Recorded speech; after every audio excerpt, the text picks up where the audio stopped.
Discover the fascinating world of cicadas in the new lyrical nonfiction picture book, Cicada Symphony, written by Sue Fleece, illustrated by Gareth Lucas, published by Albert Whitman Co.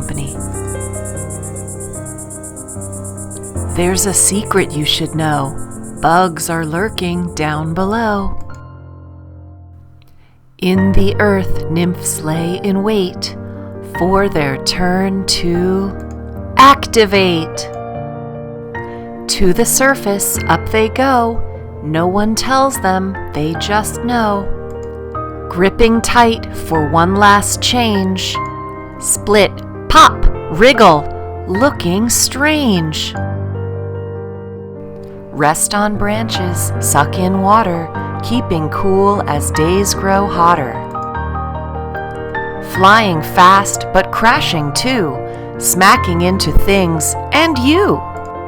Not to worry, they don't bite, or pinch, or sting, or even fight.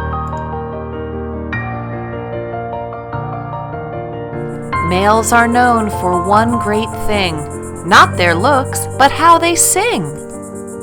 A symphony of clicking starts, they already know their parts.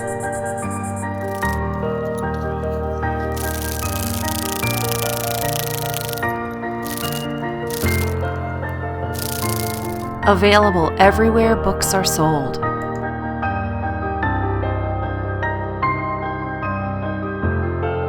Find out what the buzz is about.